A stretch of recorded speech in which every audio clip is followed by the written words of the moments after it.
அதனால அதெல்லாம் ஏற்க முடியாது. அதெல்லாம் தேவையில்லாத நடவடிக்கை. அதாவது ஐயா ஸ்டாலின் மாதிரி ஒரு ஆள் இருக்குன்னா சமாளிச்சு ஆட்டம் காட்டிக்கிட்டு இருக்காப்புல.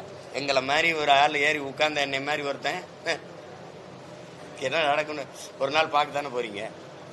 என்னம்மா வேற ஏதாவது கேள்வி?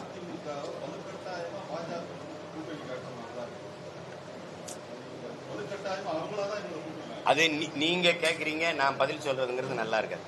வலுக்கட்டாம எங்களை கூட்டணி கொண்டு சேர்த்துருச்சுங்கிறது சொல்ல வேண்டியது அந்த கட்சியின் பொதுச் செயலாளர். அவங்க எங்க ஐயா சொல்றாரா? எங்க ஐயா எடப்பாடி பழனிசாமி அவர்கள் சொல்றாங்களா? அந்த கட்சியில இருக்கிற செய்தி தொடர்பாளரோ அல்லது மூத்த தலைவரோ, இப்போ எங்க அண்ணன் ஜெயக்குமாரோ அல்லது எங்க ஐயா எஸ்பி வேலுமணியோ எங்க ஐயா செங்கோட்டையனோ ஐயா தம்பித்துறை அப்படி யாராவது சொல்றாங்களா? சொன்னா நம்ம அப்படி இப்படி கட்டாயப்படுத்திட்டாங்களோ அப்படின்னு. என்னங்கம்மா, தாலியை கட்டும்போது கழுத்தை காட்டும்போது எந்திரிச்சிருக்கலாம்ல.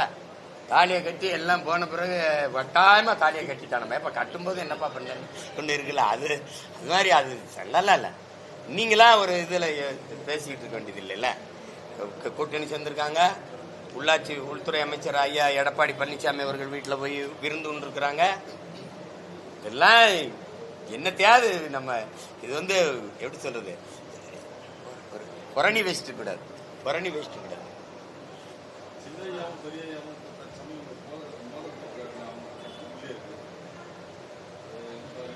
நான் திரும்ப திரும்ப சொல்றேன், அது எங்க சொந்த கட்சி பிரச்சனை. பட்டாளி மக்கள் கட்சியில் இருக்கிற எங்க ஐயாவுக்கும் சின்னையாவுக்கும் இருக்கிற பிரச்சனைங்கிறது சின்ன பிரச்சனை. அது பேசி தீர்க்கலாம். அப்படி நாட்டுக்கு மக்களுக்கு அதனால ஏதாவது பிரச்சனைன்னு சொல்லுங்க, நான் பொறுப்பேற்று எங்க ஐயாட்ட போய் பேசுறேன். இப்படி ஒன்றும் இல்லை. அது ஒரு சாதாரண மே 11 நடக்கிற அந்த மாநாட்டில் எல்லாம் சரியா போயிடும். அதோட அது முடிஞ்சிடும். சும்மா ஏதாவது அதனால ஒரு பிரச்சனை வந்துருமா? அதோட அவங்க 2 பேரும் சண்டை போட்டு இதெல்லாம் ஒரு பிரச்சனையா?